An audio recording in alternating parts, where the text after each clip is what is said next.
नमस्कार दोस्तों, आपका स्वागत है अनमोल कहानी घर यूट्यूब चैनल पर।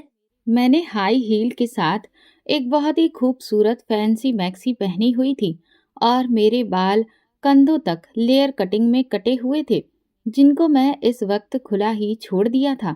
और मेरी मोटी मोटी हिरनी जैसी आंखें मेकअप से और भी ज्यादा हसीन लग रही थी। मैं हुस्न का एक बड़ा सा पैकेट थी और अपने हुस्न से मैं खुद भी वाकिफ थी, और इसी वजह से मेरी आंखें हमेशा घमंड से चूर रहती थीं। फिर मेरे बाप का रसूख और बेपनाह संपत्ति ने मुझे घमंडी बना दिया था। गरीबों को तो मैं अपने पाँव की जूती की नोक पर रखती थी। मेरे पिता एक राजनीतिज्ञ भी थे, इसलिए सियासी पार्टी वगैरह में आना जाना तो मेरा लगा ही रहता था।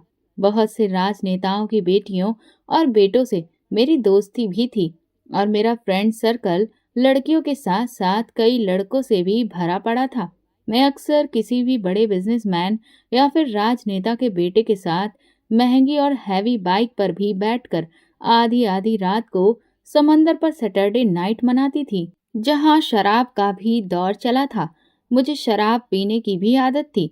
आज भी रात के 3 बजे नशे से चूर डगमगाए कदमों से मैं अपने घर पहुंची थी, बल्कि मेरे एक नौजवान लड़के दोस्त ने ही मुझे घर के बाहर उतारा था। मैंने अपने घर की डोर बेल बजाई तो चौकीदार ने दरवाजा खोला। मैं डगमगाए कदमों से अंदर दाखिल हुई, और अभी तक मैं वो गाना गुनगुना रही थी जो उस क्लब में जोरों शोरों से चल रहा था और जिस पर मैं अपने बॉयफ्रेंड के साथ डांस करती हुई आई थी। मेरे पिता ने कभी भी मुझ पर रोक टोक नहीं लगाई थी। जैसे ही मैं लॉन्च का दरवाजा खोला और अंदर दाखिल होने लगी तो एकदम से मैं गिरने लगी थी कि तभी वहां मौजूद एक नौकर ने अचानक से मुझे हाथ देकर सहारा दिया। मैंने उस वक्त अपनी नशे से धुत आंखें बमुश्किल से खोली थीं। सामने उस 20 साल के नौजवान नौकर को देखकर मैं एकदम से पीछे हटी। मैंने बड़ा बुरा सा मुंह बनाते हुए कहा, यू ब्लडी इडियट, तुम्हारी हिम्मत कैसे हुई मुझे हाथ लगाने की? वो कहने लगा, मेम साहब, अगर मैं ऐसा नहीं करता तो आप गिर जाती। मैंने एक जोरदार थप्पड़ उसके मुंह पर दे मारा। मैंने कहा, जानते हो कितने गंदे और गलीज हो तुम? मेरे घर के नौकर हो, मेरे पाँव की जूती के बराबर भी तुम्हारी औकात नहीं है। ओफो, अब मुझे फिर से बात लेना पड़ेगा। मैं जली भुनी हुई अपने कमरे तक पहुंची थी। रात के 3 बजे अपने वॉशरूम का सावर खोलकर मैं नहाने लगी। मैंने अपनी उस बाजू को रगड़ रगड़ कर धोया था जिससे मुझे उस नौकर ने छुआ था। मुझे बचाने की कोशिश की थी ताकि मैं गिर न जाऊं। मुझे इन गरीब कीड़े मकोड़े से शुरू से ही बहुत नफरत थी। मैं निकिता शाह, खूबसूरती में अपनी मिसाल रखने वाली एक नौकर के छूने पर बिना नहाए तो नहीं सो सकती थी। बहरहाल मैं सोच चुकी थी कि सुबह होते ही उस नौकर को नौकरी से निकाल दूंगी। उसकी हिम्मत कैसे हुई मुझे सहारा देने की? मैंने कभी भी गरीब लोगों के पास 2 मिनट भी बैठने की कोशिश नहीं की थी। मुझे उनसे घिन आती थी। कुछ पलों के लिए अगर मैं कभी किसी भिखारी को देख भी लेती तो मेरा जी मितलाने लगता था। उनके फटे पुराने मिट्टी से अटे हुए कपड़े, गंदे बाल, काला रंग देखकर तो मैं फौरन से ही अपना रास्ता ही बदल लेती थी। अगले दिन मेरी आंख दोपहर को 12 बजे खुली। मैं अपनी नाइटी में आकर डाइनिंग टेबल पर बैठ गई, जहां मेरे डैड और मॉम पहले से ही मौजूद थे।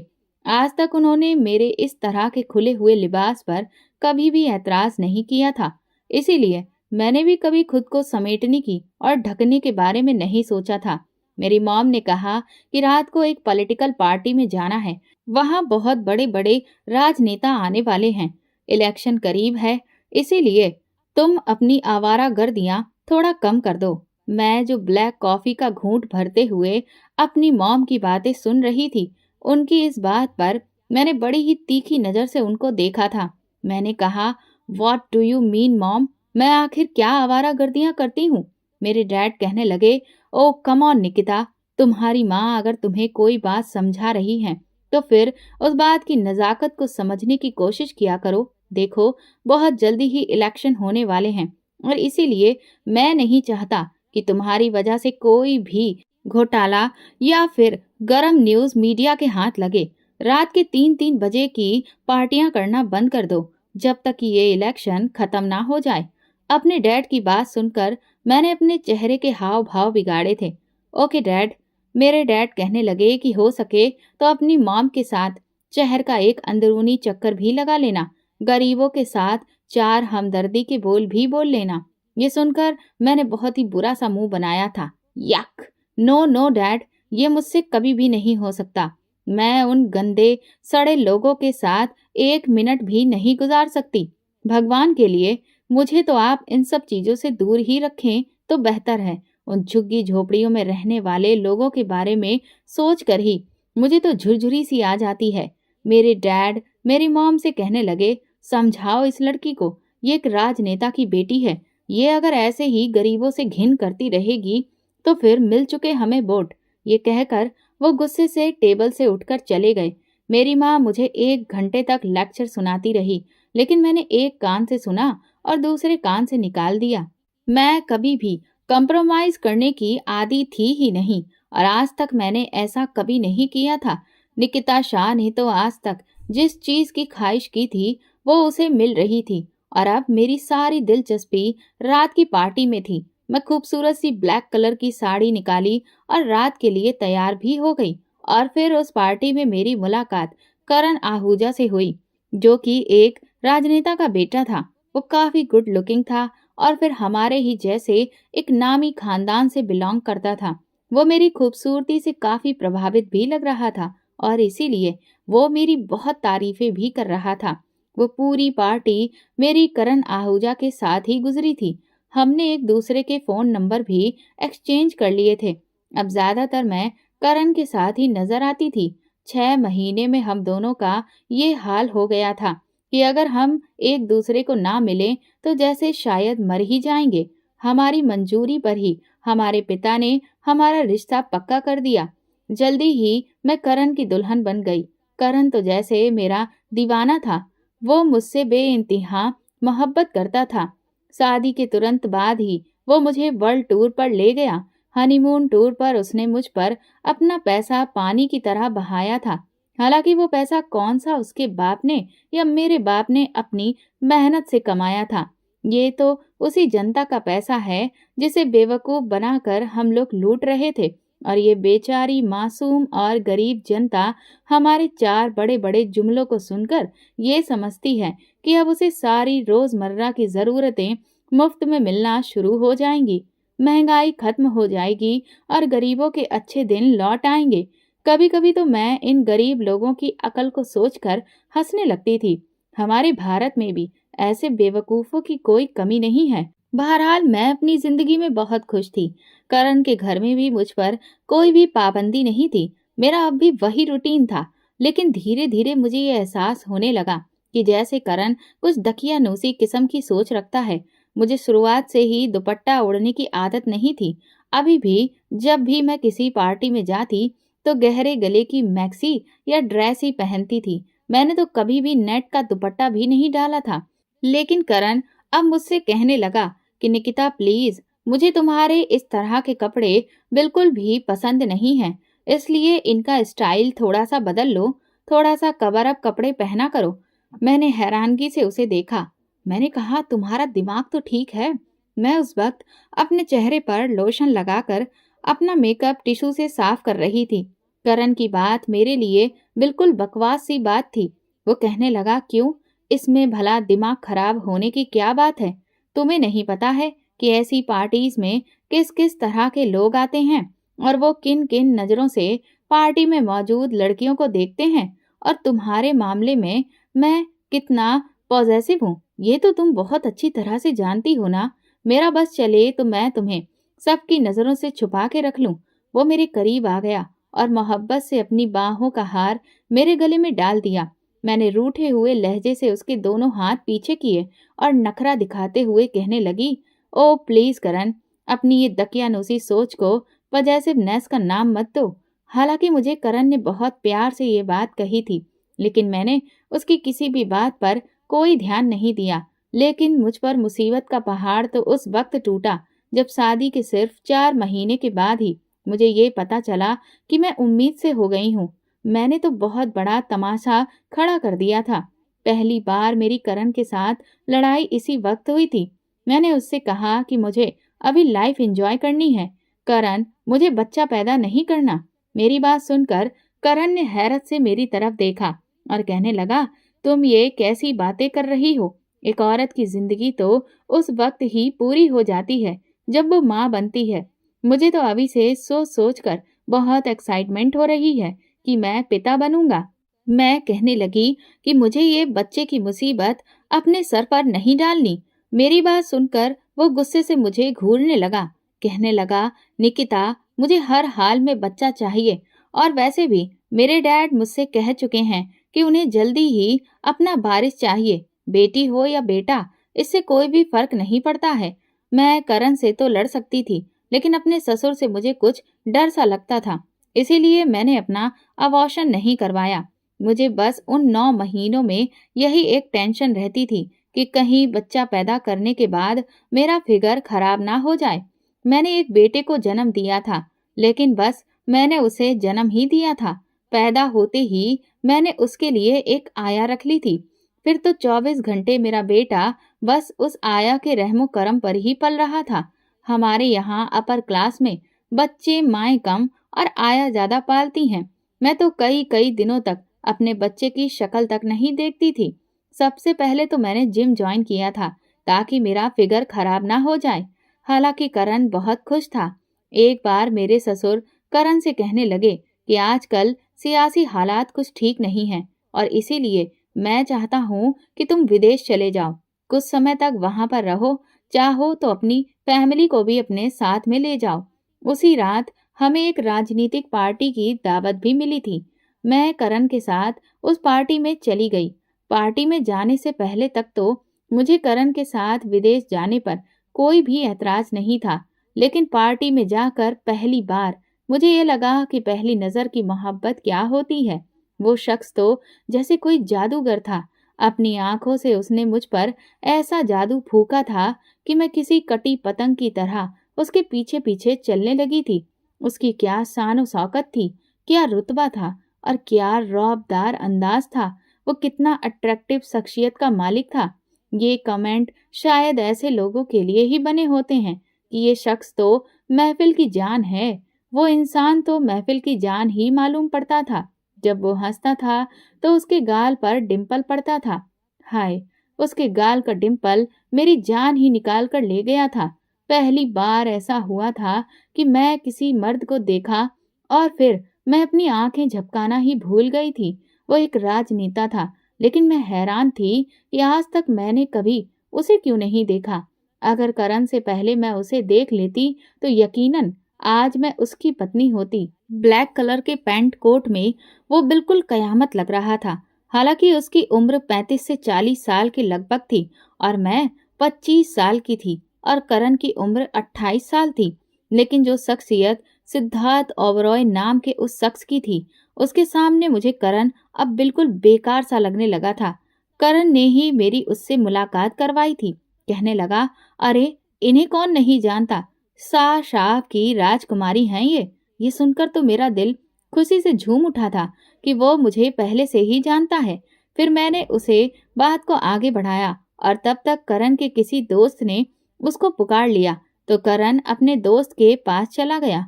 उस वक्त मैं एक सुर्ख लाल रंग की नेट की साड़ी पहन रखी थी, जिसमें मैं बेहद ही हसीन लग रही थी। मैंने सिद्धार्थ ओबरॉय से कहा कि आप मुझे पहले से कैसे जानते हैं?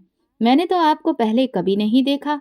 उसने मुस्कुराकर मेरे थोड़ा सा करीब आकर कहा, आपके हुस्न के दीवाने हैं हम। मेरी बड़ी ही ख्वाहिश थी कि मेरी आपसे मुलाकात होती। ये कहकर तो जैसे उसने मेरे सीने से मेरा दिल ही खींच लिया था। क्या वाकई में वो भी मेरा दीवाना था, मेरी मोहब्बत में डूबा हुआ था? फिर उसने एक ठंडी आह भरी, कहने लगा, किस्मत का धनी निकला आपका पति, जो वो आपकी संगत में रहता है। हम तो आपको देखकर बस ठंडी आहें ही भर सकते हैं। उसकी ये बात सुनकर मैं खिलखिलाकर हंस पड़ी थी। मुझे तो ऐसा लगा था जैसे कि इस पूरी महफिल में एक जल तरंग सी बिखर गई हो। ऐसा लगा जैसे चारों तरफ शहनाइयां सी बजने लगी थी। मेरे दिल की दुनिया तो जैसे उसके एक एक शब्दों से चमकती चली जा रही थी। उसने अपनी जेब से कार्ड निकाला और मेरी तरफ बढ़ा दिया और फिर बड़े ही खुफिया तरीके से मेरे कान के बिल्कुल करीब आकर धीरे से कहने लगा, कभी वक्त मिले तो रात के वक्त मुझे अपनी मीठी मीठी आवाज से जरूर सराबोर कर दीजिएगा। आपका बहुत बड़ा एहसान होगा। मेरा दिल तो यूं था जैसे कि पहली बार धड़का हो। मैंने वो कार्ड अपने पर्स में रख लिया। रात भर करण की मौजूदगी में मैं सिद्धार्थ ओबरॉय से बात नहीं कर सकती थी, लेकिन मेरा दिल था कि जैसे मेरे बस से बाहर हो चुका था। उस शख्स की ताकतवर शख्सियत की मैं बुरी तरह से दीवानी हो गई थी। अगले ही दिन करण मुझसे कहने लगा कि तुम अपनी सारी पैकिंग कर लो, हम लोग कुछ दिनों में ही लंदन के लिए निकल जाएंगे। ये सुनकर तो मैं बहुत परेशान हो गई थी। अभी तो मेरी उससे बातचीत ही नहीं हुई थी, ना तो कोई मुलाकात हुई थी, और मैं लंदन चली जाती इस बात के लिए मेरा दिल बिल्कुल भी राजी नहीं था। मैंने कहा, करण, मैं नहीं जा सकती। मेरी बात सुनकर वो हैरत से मुझे देखने लगा। कहने लगा, क्यों क्यों नहीं जा सकती? मैंने कहा, नहीं कहा ना, मेरा वहां पर दिल नहीं लगेगा, और फिर रजत को भी तो मुझे ही संभालना पड़ेगा। वहां न जाने कैसी आया मिलेगी, वो मेरे बच्चे को संभाल भी पाएगी या नहीं। यहाँ की आया से मुझे पूरी तसल्ली है। अब मैं बहाने तलाशने में लगी थी। वो मेरे पास आ गया, मेरे कंधे पर अपने दोनों बाजू रखकर मुझे अपने करीब करके कहने लगा, मेरा दिल नहीं लगेगा तुम्हारे बगैर। डैड कह रहे हैं कि पूरे 6 महीने तक मुझे लंदन में ही रहना है। मैं वहां पर कैसे तुम्हारे बगैर रह सकता हूँ? वो उदास लग रहा था।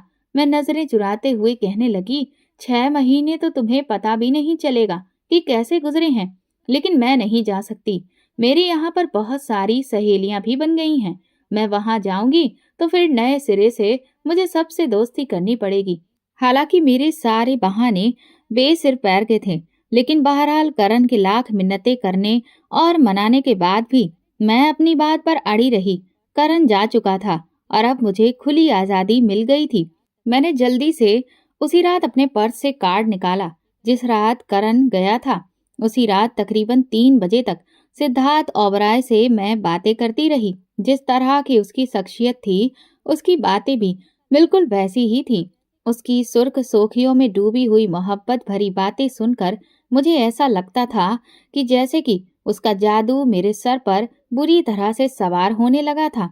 मैं तो पागल सी होने लगी थी, उसकी बातों में मैं खोने लगी थी। फिर तो मेरा ये हाल था कि मैं पूरी पूरी रात उस इंसान से बातें करती रहती। अभी सिर्फ हमें बात करते हुए 15 दिन भी नहीं गुजरे थे कि उसने मुझे होटल के कमरे में आने के लिए कहा। कहने लगा, तुम्हारे बगैर अब मुझसे रहा नहीं जाता। मेरा खुद का हाल भी बिल्कुल यही था। मैं तो शायद बस उसके एक इशारे का ही इंतजार कर रही थी। हालांकि करण से भी मेरी लव मैरिज ही थी, लेकिन इतनी जल्दी तो उसका भी जादू मुझ पर नहीं चला था जैसा कि सिद्धार्थ ओबरॉय का चल चुका था। मैं होटल के उस कमरे में जब पहुंची तो वो पहले से मेरा इंतजार कर रहा था। वो रात मेरी यादगार रातों में से एक बन गई थी और अब मेरी उससे मुलाकातें बढ़ने लगीं। लेकिन वो मुझसे बड़े ही राजदार तरीके से मिलता था। कहता था कि हम दोनों ही मशहूर शख्सियतें हैं। मैं भी एक राजनीतिज्ञ हूँ और तुम भी एक राजनेता की बेटी हो, इसलिए अच्छा है कि हम बहुत ही सावधानी बरतें। लेकिन मैं अपने दिल का क्या करती, जो सिद्धार्थ की बाहों में समाने के लिए दिन रात तड़पती रहती थी। 3 महीने के बाद मुझे करण का जो फोन आया और जो बात उसने मुझसे कही, उससे तो मेरी सिट्टी पिट्टी ही गुम हो गई थी। वैसे तो वो हर दूसरे तीसरे दिन ही मुझसे बात किया करता था, लेकिन मैं बस वही घिसी पिटी बातें करके फोन बंद कर देती थी, क्योंकि असल में तो मुझे सिद्धार्थ की कॉल का इंतजार रहता था। मुझे उससे बातें करनी होती थी, लेकिन करण के फोन में तो मेरी जान ही निकाल ली थी। वो कहने लगा, निकिता, मेरा जी चाहता है कि मैं अपने दोस्तों का गला दबा दूं। आज मैंने अपने एक दोस्त को बहुत मारा, इतना मारा कि मार मार के साले का खून निकाल दिया। ऐसी गाली वो तब देता था जब वो हद से ज्यादा गुस्से में होता था। मैंने कहा, आखिर ऐसा क्या हुआ था? कहने लगा, साला कह रहा था कि तुम्हारी बीबी के याराने भारत में फैल रहे हैं। हमें पक्की खबर मिली है कि वो आजकल सिद्धार्थ ओबरॉय के साथ देखी जा रही है। ये सुनना था कि मेरा रंग बिल्कुल फीका पड़ गया। मुझे लगा कि जैसे मेरे गले में बहुत सारी रस्सियां पड़ गई हों। मेरा दिल तो खौफ के मारे कांपने लगा था। यूं कहने लगा कि मैंने कहा कि मेरी बीवी ऐसी नहीं है, मुझे अपनी बीवी पर पूरा भरोसा है, लेकिन वो तो बकवास किए ही जा रहा था। इसलिए फिर मैंने उसे बहुत मारा। मैं जानता हूँ निकिता कि तुम मेरे अलावा किसी से भी मोहब्बत कर ही नहीं सकती।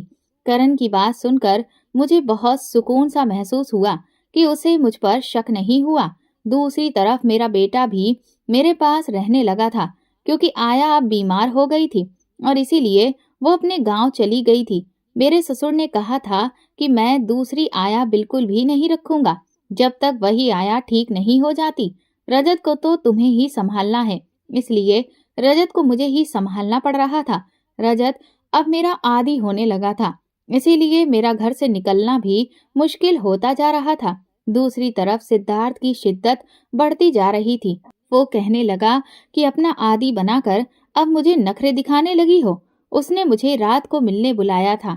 मैंने उसे कहा भी कि मैं कैसे रात के वक्त आ सकती हूँ, लेकिन वो कहने लगा कि मैं कुछ भी नहीं जानता। तुम अगर नहीं आई तो मैं तुम्हारे घर के बाहर खड़ा होकर तुम्हें पुकारना शुरू कर दूंगा और फिर सारी दुनिया को पता चल जाएगा कि मैं तुम्हारा दीवाना हूँ। उसकी ऐसी ही बातें तो मेरा चैन चुरा लेती थी। हालांकि वो भी पहले से ही शादीशुदा था, मैं ये जानती थी, लेकिन फिर भी उसका ये दीवानापन मुझे अच्छा लगता था। अब तो मेरा जी चाहता था कि सिद्धार्थ मुझसे शादी कर ले। मुझे करण का रिश्ता बोझ लगने लगा था। रात को अपने बेटे को मैंने नींद का सिरप पिला दिया था ताकि वो पूरी रात जाग ना सके। घर से बाहर मैं जब निकली तो चौकीदार के हाथ पर भी मैंने 5,000 रुपए रख दिए। सिद्धार्थ ओबरॉय की गाड़ी मेरे बंगले के बाहर ही खड़ी थी। मैं घर से बाहर निकलकर उसकी गाड़ी में बैठ गई, लेकिन ये रात मेरे लिए बदनामी की रात बन गई थी। उसी रात एक रिपोर्टर ने हमें देख लिया। रात के 2 बजे होटल के कमरे में जाते हुए उस रिपोर्टर ने हमारी वीडियो बना ली और फिर इस खबर ने आग लगाकर रख दी थी। मीडिया के कैमरे की नजर में हम बदनाम हो चुके थे। मेरे ससुर ने भी अपने बंगले से बाहर लगे कैमरा में मुझे सिद्धार्थ ओबरॉय की गाड़ी में बैठते हुए देखा था। चौकीदार पर भी सख्ती करने से उसने भी सब कुछ बता दिया था। मेरी पोल खुल गई थी, लेकिन अंदर ही अंदर मैं खुश हो रही थी कि अब सिद्धार्थ मुझे अपना लेगा। कुछ ही दिनों में करण भी भारत वापस आ गया था।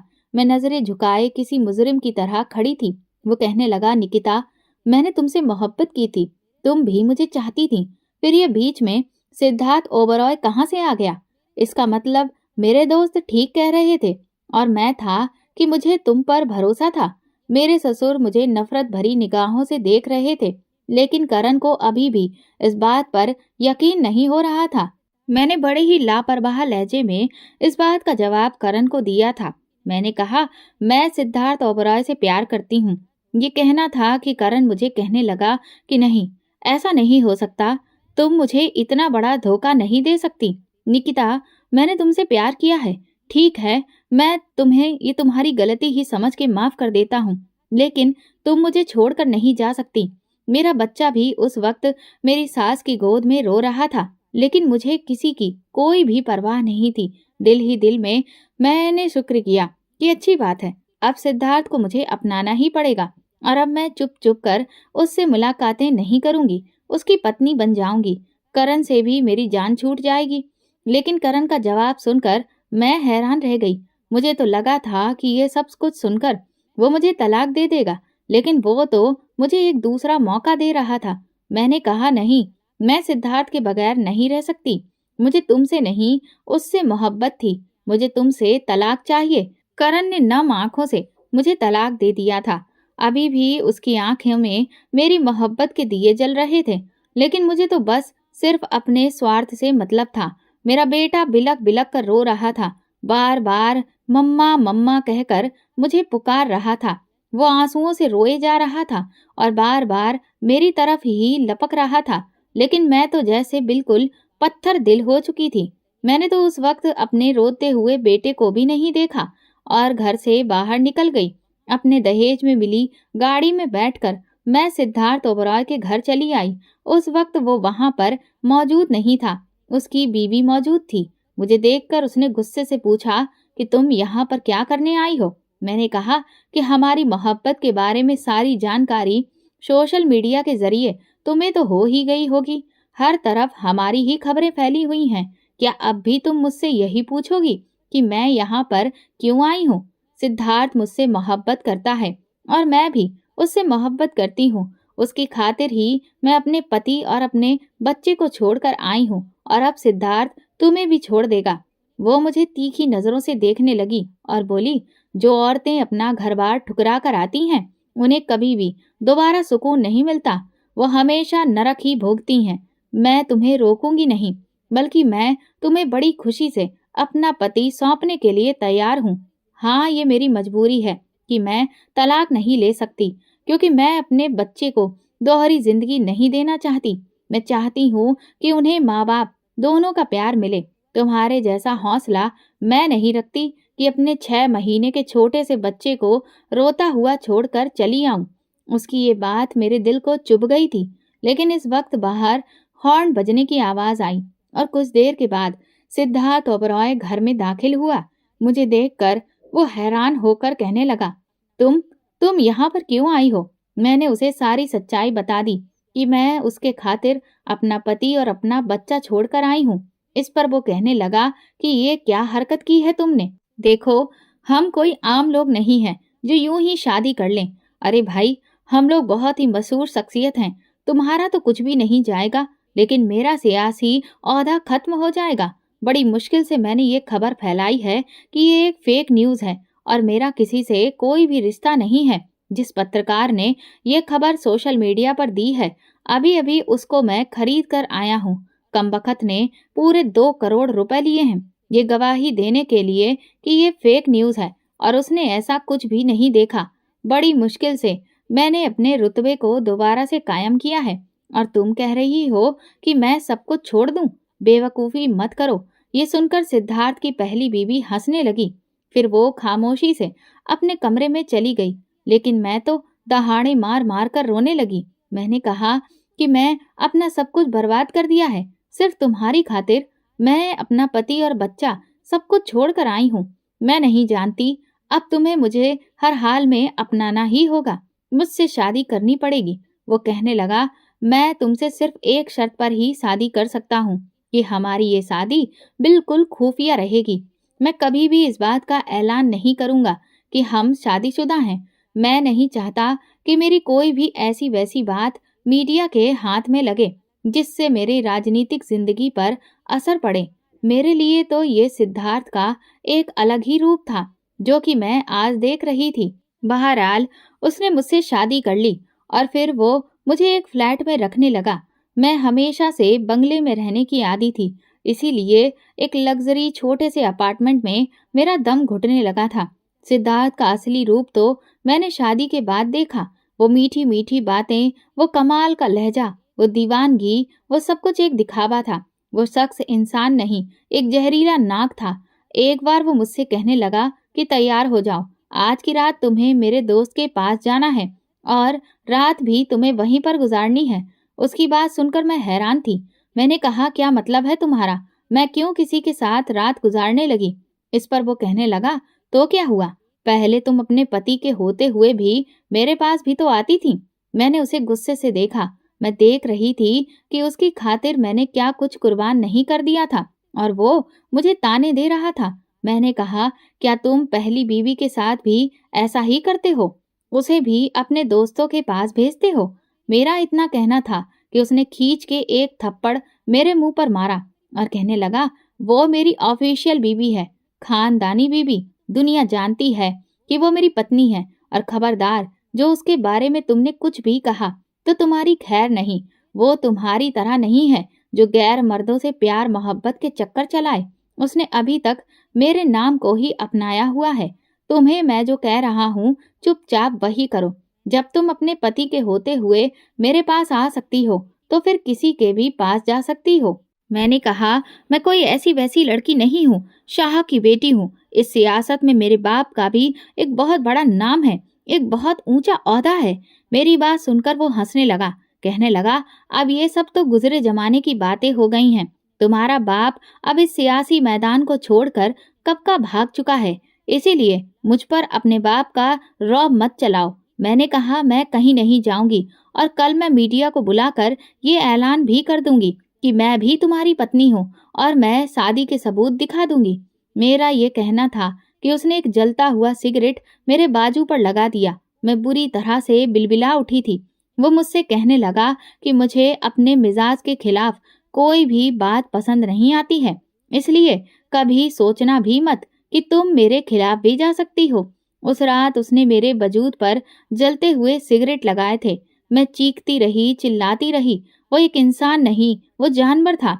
जैसे जैसे दर्द से मैं चिल्लाती, वो मुस्कुराने लगता। आज उसके गाल पर पड़ने वाला डिम्पल मुझे जहर लग रहा था। सुबह मुझे कहने लगा कि मैं हमेशा ऐसी जगह पर ही अपने निशान छोड़ता हूँ जो सामने वाले को नजर ना आए। तुम मेरी खुफिया पत्नी हो और हमेशा बेनाम और खुफिया ही रहोगी। ना मैं तुम्हें छोड़ूंगा और ना मैं तुम्हें दुनिया के सामने पत्नी के तौर पर कभी भी अपनाऊंगा। कहने लगा, जो औरत अपने पति से वफा ना करे वो 2 टके की रह जाती है। तुम्हारी हैसियत भी मेरी नजर में सिर्फ 2 टके से ज्यादा की नहीं है। उसने मुझे अपने कई दोस्तों के पास जबरदस्ती भेजा था। मैं अब एक जिल्लत भरी जिंदगी गुजार रही हूँ और शायद इसमें मेरा ही कसूर है, क्योंकि मैं स्वर्ग को छोड़कर नरक का रास्ता पकड़ लिया था, जो कि खूबसूरती से सजाकर इंसान के सामने शैतान पेश करता है और इंसान शैतान के झांसे में आकर नरक के गड्ढे में ऐसा गिरता है कि फिर वापस पलट कर नहीं देख सकता। आज भी मैं सिद्धार्थ की खुफिया बीबी हूँ, लेकिन लोग मुझे उसकी रखैल के नाम से जानते हैं। औरत के लिए शायद इससे बड़ी और कोई गाली हो ही नहीं सकती, लेकिन मेरी उन लड़कियों से गुजारिश है जो अपर क्लास में परवरिश पाती हैं और फिर बेहयाई को अपनाती हैं, रिश्तों का महत्व तक भूल जाती हैं। वो हमेशा बेमोल होकर रह जाती हैं और इसीलिए अपने पति की इज्जत करें और अपने आप को सिर्फ अपने पति की हद तक ही रखें। कहीं जज्बात में बहकर मेरे जैसा अंजाम आपका भी ना हो जाए। दोस्तों, अगर आपको हमारी कहानी पसंद आई है तो कमेंट करके जरूर बताएं। धन्यवाद।